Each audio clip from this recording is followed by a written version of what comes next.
Hey, what's up, everyone? This video we're looking at the 6-game slate for Monday. Yesterday was one of the most saddest days in the history of the sports world, losing a legend at a young age, also losing his daughter and the other people that were on board that helicopter as well.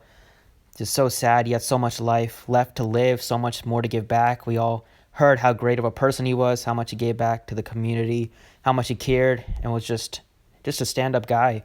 And you could tell with just how much people were affected by his passing, the current NBA players, everybody that's been around him. So it's just super sad. It's just another reminder of how precious our time is on Earth, and you just got to take every second and just make the most of every day, because you never know when your time can come. Well, with that being said, we'll get into the slate. I know he meant a lot to you guys watching. I grew up watching him play and became a bigger fan of basketball by watching him play. So I hope the NBA does something by retiring his jersey for every NBA team, or has like a special day to commemorate him, because he definitely deserves that. It's a 6-game slate for Monday. We have just some big news already on the slate, with Westbrook resting and Harden is doubtful according to his coach. So there's going to be a lot of minutes to go around for Houston. It is also one of the worst matchups you could ask for against the Jazz in Utah. But there are at least a couple Rockets that are too cheap. Draftkings did a very quick job of pricing up Eric Gordon. I was thinking that he was going to be a play, and he still is a play at 69, but I thought he was going to be like a chalk play or a really popular play. But at 69, he's definitely not going to be chalk, or not going to be like mega chalk, but I think he can still be a decent play. But at the top here, Luka looks good at 11-9. There's not a lot of spend-ups on the slate, especially with Harden and Westbrook out. So you got Luka's he really only spend up at point guard. I like De'Aaron Fox a lot, 8,100. And then I would say that the Heat news is also very important. They're Dragic questionable, Nunn questionable, Butler questionable. So we could also get more value there. And then the Spurs, DeJounte Murray's cheap at 4,500. And I also like Reggie Jackson, 4,300. He basically got the day off in a back-to-back. Didn't expect him to play after missing all that time, but he's been playing well the 2 games that he's played, and the minutes could probably get up to like 25 here in this spot. So it's a great matchup against Cleveland, one of the worst, if not the worst team in the league at defending point guards. But starting off with De'Aaron Fox at 8,100. Just a great matchup here, and then if they do keep playing Buddy Hield off the bench, it's going to be a little bit more usage probably for Fox here, and he's always going to be productive on a permanent basis, just with how aggressive he is, getting steals and playmaking with the assists. It's a tremendous matchup against the Timberwolves, especially Shabazz Napier's defense is very suspect. At shooting guard, it's Zach LaVine has had a huge game against Cleveland. He's expensive, though, at 9,800. It's a slower-paced matchup against the Spurs. I kind of prefer him on FanDuel. I don't think I will get there on DraftKings at that price. DeRozan, man, he was so shaken up in the game. I couldn't believe the NBA made these players play. He only had 9 field goal attempts. We saw that video of Pop consoling him pregame, because we know how close of a friend he was with Kobe. And yeah, still put up a decent stat line, but his mind is somewhere else right now. I would say Donovan looks good at 7,900. Even though Gordon's priced up, he's still going to be a decent option just because there's so many minutes to go around. But the one guy they didn't really price up from the Rockets is definitely Austin Rivers at 3,600. He's just too cheap. Probably going to start in place of Westbrook or start in place of Harden, one of the two. But should get a starting gig, and his price is too cheap at 3,600. Going to play 30-plus minutes. Over at small forward, there's no spend-up options today. If Jimmy Butler plays, and he's going to be a good play, even though it's a tougher matchup against the Magic. But if they're missing Nunn and Dragic again, then Butler would be a great play. And then here I would kind of look at like Gordon looks fine at 5,900. And for value at this position, there's plenty of value here. We have House is only 3,900. Daniel House going to play probably 30-plus minutes again. They don't have a lot of bodies. We know they're basically running an 8-man rotation with Harden and Westbrook. Now, they're probably going to get Chris Clemens in the rotation. They'll probably get some other guy in the rotation, but there's going to be like 30 plus minutes going to a core group of guys, and House is going to be one of them. I would expect. So he's going to be another Rocket that I like. He's also priced really cheap. Like compared to Ben McLemore's 58, I would play House 10 times out of 10. At power forward, I like Kevin Love. I like Aldridge. With Bagley out again, you could play B. Jelly at 65.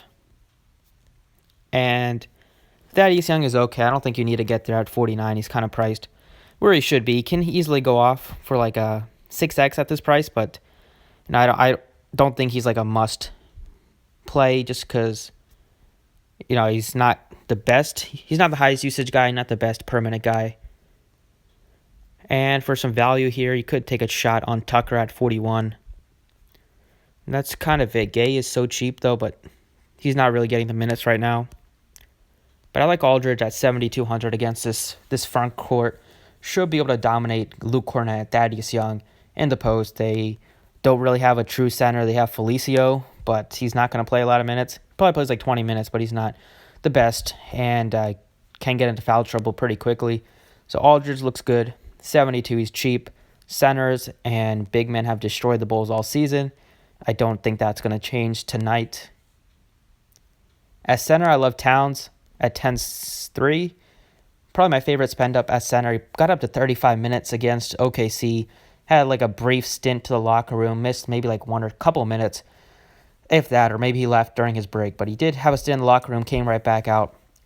Played 35 minutes. It's a great matchup here. You can't ask for a better matchup.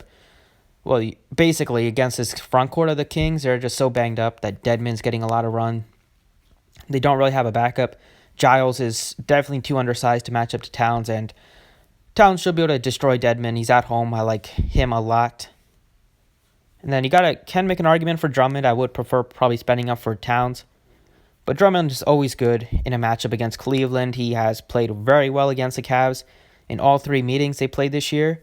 The other game was a double overtime game where he played 49 minutes, so he's not going to play that much. His minutes have also been a little bit down lately, like 35 to 36 instead of 38 to 40. And I would make an argument for Tristan Thompson tonight just because they're going to need his size out there. Like, he burned me big time against Washington on FanDuel. I didn't play him at 73 on DraftKings. But 57 for him is a great price in a matchup like this. Against Detroit, he has 3 double-doubles in all 3 meetings they've faced this year. The recent games, he put up a 66 spot and a 36 spot. He's going to get the minutes. Like, Larry Nance is in a matchup for Drummond. Drummond he has like 50 pounds on Nance probably. So I would say Thompson is a great play. I don't think a lot of people would go to him either. But Towns I like a lot at 10-3. And then at guard here, I would like a value play. I would say that Reggie Jackson looks good at just 4,300. You also have DeJounte Murray at 4,500. So both of them look pretty good. Basically a coin flip for me. But just with the matchup, I think Jackson looks fine. Going to probably started against Memphis. And should start again tonight. I like Murray a lot, but Derek White's has outplayed him the last couple games in terms of minutes, and so we know the minutes are always volatile. But Jackson should probably get 23 to 25 minutes. He's definitely at a cheap enough price point where he makes some sense to target, especially with just how many injuries on the Pistons right now. And that's kind of it for DraftKings. For FanDuel, it is a complete, it's a dumpster fire on this slate. You have every single player on the Rockets underpriced on FanDuel. You have, I'll just show you guys. You have Austin Rivers, 3,600. You have Ben McLemore, 36. Eric Gordon, 44. House is 35. House is the minimum on FanDuel. And then you even have Tucker. He's like my least favorite option out of that group. At point guard here, I am going to pay up for Luka Doncic. 10-9 is just too good of a price, especially with how much value we have and with the lack of spend-ups on the slate. It's very easy to get up to Luka. The other guy I like at point guard is going to be Fox. I like him at 77. In this range, you could play Napier, 53. And I would definitely take a shot on Austin Rivers at 36. At shooting guard is Zach LaVine from 9,300. Looks great. On this site, he's cheaper, much cheaper than he is on DraftKings. With no Harden, with Butler dealing with an ankle, he could be out. There's not a lot of spend-ups at this position. He's at home. The Spurs have been playing at a basically middle of the pack in terms of pace, a little bit like they're like 12th or 13th in pace. At small forward, there's no spend-ups at this position. That's why I would probably, if Gallo is in, he's going to be in. So he looks fine. 62 would be my favorite guy at the top. But it's impossible not to play Gordon at just 4,400. He's going to be able to shoot 25 times tonight if he wants. It's a tough matchup, but still, it's just the minutes are going to be there, the opportunities there. At power forward, it's Aldridge at 8,000. And B. Jelly looks good at 6,100. I would say B. Jelly looks good just as a point per minute guy. He's without Bagley in this matchup against Covington. Covington's a decent defender, but B. Jelly definitely has a size on him, and he's going to get the minutes. The game also did blow out against Chicago, so he lost like 5 to 6 minutes there. He was playing well. He's been solid lately, consistently getting like 30s. A lot of the times has some upside as well that we know. And then at center here, it's Towns. I like him a lot at 10-4. Thompson is also interesting at 57, but there's just so much value on the slate that it's going to be a spot where I'm going to be spending up at center for either Towns or Drummond. Towns looks better to me right now, just against Dedmon. Just think he can destroy that matchup. And he's also at home too. So that's the breakdown for Monday. Thanks for watching. I appreciate it. You can drop a like if you enjoyed. And rest in peace to Kobe Bryant. And good luck on the slate.